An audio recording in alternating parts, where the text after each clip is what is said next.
खुलुमबाय गिबियावनो बयनिसिमबो गाहाम हामलायनायखौ जासिहरबाय दिनैनि प्राइम 24 हेडलाइन स्टुडियाव धेमाजि जिल्ला सानजारि नोगोरनिफ्राय रादाबखौ फरायदों आं आमिना सरगियारिया। दिनै बाक्सा जिल्लानि सिङाव थानाय 22 नं कक्लाबारि बियाबनि बर' सावथुन मुलुगनि फावखुंगुर फैलाजे बरगयारी एबा जोंस्रां ब्रह्म बिथाङा उदां बिजाथि महरै 2020 मायथाइनि बिटिसि बिसायख'थियाव गेलेयालासिनो प्रमद बर' दैदेननायाव इउपिपिएल दोलोआव हाबनो थिरांथा लाबाय होनना खौरां मोननाय जादों। आंखौबो 22 नं कक्लाबारि समस्तिनि केन्डिडेटमोन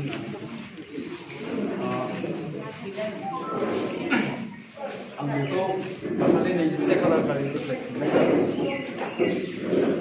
दा आं नैबेखौनो बुंनो नागिरदों आसलथे आंहा राजखान्थियाव खोब बेबायदिहाय इन्टारेस्ट दंमोनब्लाबो मैखोम बिबान लानानै खामानि मावलांनायनि बेबायदि सिन्ताधारा गैयामोन।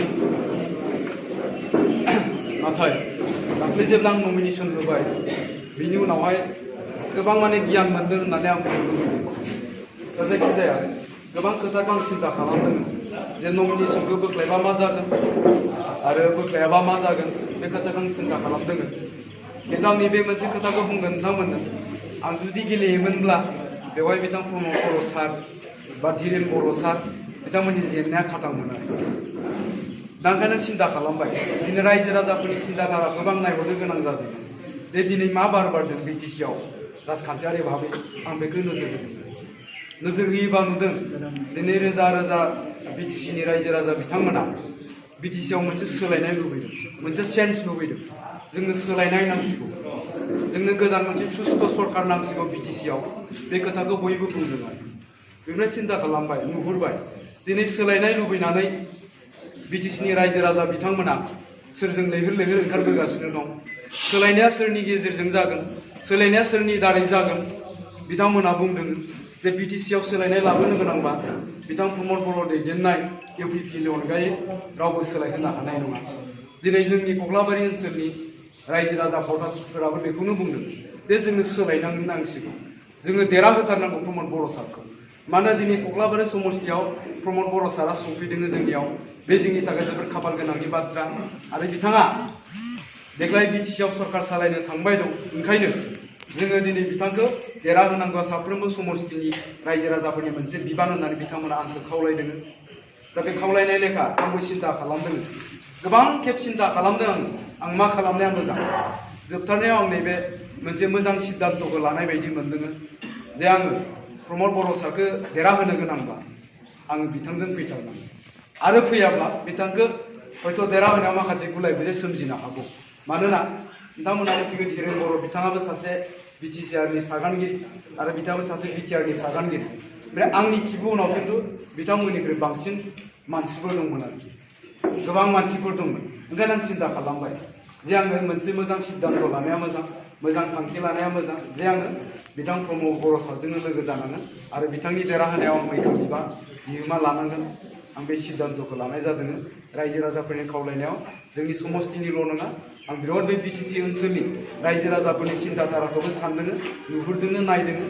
दिनै रोजा रोजा गोदान जेनेरेसनफ्रा, इयं जेनेरेसनफ्रा दिनै प्रमद बर' सारखौ फोथायदों जे बिथांनि दैदेननायाव जोङो बिटिसिआव मोनसे गोग्गो सरकार दानो हागोन आरो गोग्गो सासे मानसिखौ मोनगोन आरो बिथांनि गेजेरजोंनो जोङो बिटिसिआव मोनसे सोलायनाय लाबोनो हागोन।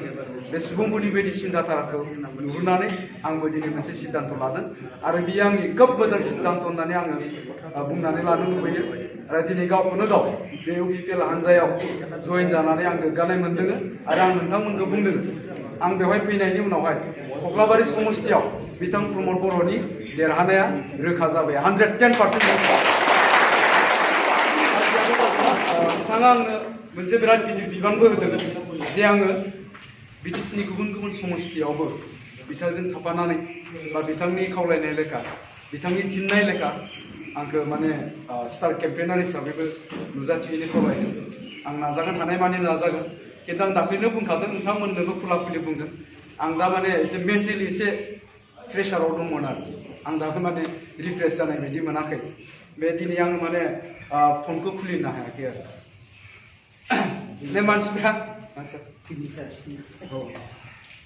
आंखौ बेदिनो माने फिसा सानो आरोखि नुनायाव फिसा नालाय गुरुत्व होआखै गुरुत्व होआखै खिन्थु बुंदों आङो बानलु बोरदोनाबो नुनायाव फिसा खिन्थु बिराद आलौ आरो आंखौ बिपिएलनि गोबां दैदेनगिरिफ्रा बुंबाय थादों नों उइद्र' खालामनांगौ नों उइद्र' खालामनांगौ आं मोनसे खोथा बुंदों बिथांमोनखौ नोंसोर देरहानो हागोन ना हाया आं उइद्र' खालामनायनि उनाव आं खिन्थु प्रमद बर' सारखौसो फेजेननो नागिरदों होनना बेबायदि आरोखि बिनिफ्राय उइद्र' खालामनांगौ उइद्र' खालामबाय उइद्र' खालामनायनि उनावहाय बिदिनो बिथांमोनहा सिरि थाबाय उइद्र' खालामबाय नालाय जोब्बाय आंनिया खामानिया खिन्थु जेब्लानोखि आंखौ इउपिपिएलआव जयेन जासिगोन होननाय खोनाबाय मैयानिफ्राय बिराद फन हरदों आरोखि ओरैबायदि फन हरदों ओंखायनो आं बुंदों आं जुदि फेक्टरानो नङाब्ला नोंथांमोना आंजों मानो कन्टेक्ट खालामो नोंथांमोनाबो दाख्लै उइद्र' खालामबाय बेयावनो जोब्बाय उइद्र' खालामनायनि उनावथ' नोंथांमोना आंखौ खुनु दिन फनबो खालामाखै खबरबो लायाखै आं बे खोथाखौ बुंनाय जादों दिनै बिथांमोना गिदों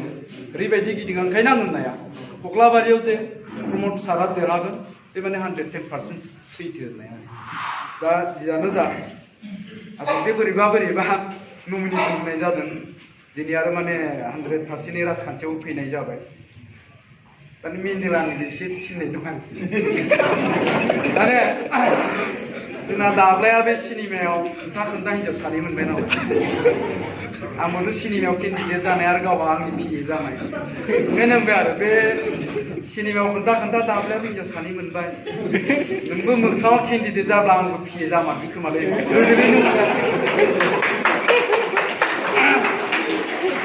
बेबायदिनो होबाय होफ्लानायावनो होथारनाय जाबाय दा जियानो जा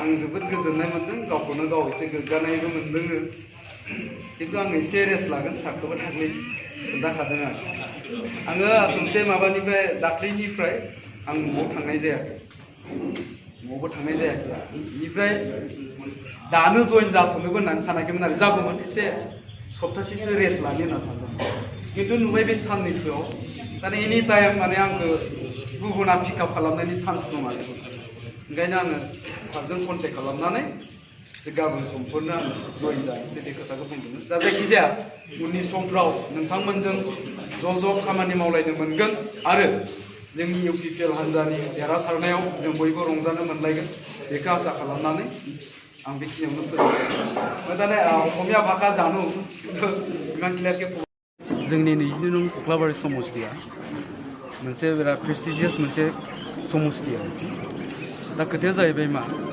जोंनि समस्तियाव धीरेन बर' सार बिथाङा बिटिसिनि सासे सागानगिरि बिटिआरनि सागानगिरि लोगोसेनो प्रमद बर' सार बिथाङाबो बिटिआरनि सासे सागानगिरि दा बिथांमोन सानैखौ जोंनि समस्तियाव दैथायहरदोंमोन दैथायहरनायनि उनावहाय जोंनि समस्तिनि रायजो राजाफ्रा माखासे कुइसन खालामदों जे बिथांमोन सानैखौ जोङो सनमान होयो बिटिआरनि सागानगिरि हिसाबै खिन्थु खोथाया जाहैबाय मा जे जोंनि समस्तियावहाय रावबो बिजाथि गैया नामा जोंनि समस्तियाव बिटिसिनि सासे केन्डिडेट जानो थाखाय रावबो माने फिटेड मानसियानो गैया नामा बेबायदि माखासे खोथा बुंनानै बिथांमोना आंखौ खावलायदों जे नोंनो जोंनि समस्तिनिफ्राय लकेलनि सासे केन्डिडेट महरै गसंनांगौ बे खोथाखौ बुंदों आरो खावलायनाय लेखा आं गसंनाय जादों खिन्थु जोबथारनायाव नुबाय आरो गोबां रायजो राजा जोंनि इन्टेलेक्सुयेल बिथांमोनाबो आंखौ खावलायबाय जे जोङो समस्तियावहाय साथाम केन्डिडेट जायोब्ला जोंनि देरहानाया फेलें जागोन बेयो जोबोद दुखुनांथाव जागोन दा ओंखायनो नोङो मोनसे थार सिद्धान्त ला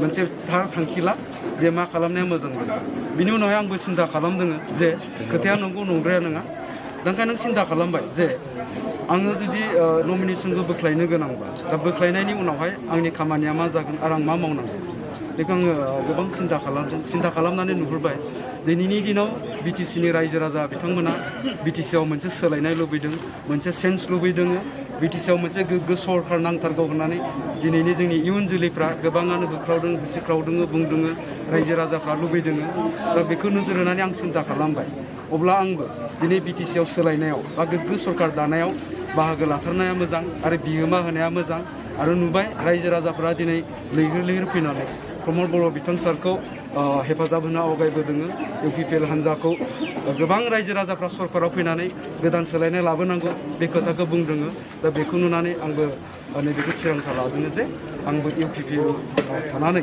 बिटिसिआव मोनसे गोग्गो सरकार आरो मोनसे सोलायनाय लाबोनायाव मदद होथारनांगोन आं दिनै प्रमद बर' सारनि दैदेननाय इउपिपिएल हान्जायाव जइन जादों। आच्छा नोंथाङा माबायदि फिल जादों दा बेयाव इउपिपिएलआव हाबनानै? आं गावखौनो जोबोर गोग्गानाय मोन्दों। दिनै रोजा रोजा इयुन जोलैफ्रा यां जेनेरेसनफ्रा आंखौ साबायखर बावहरदों। खोब मोजां सिन्था खालामदों नोंथाङा। दा नोंथाङा वेलकाम।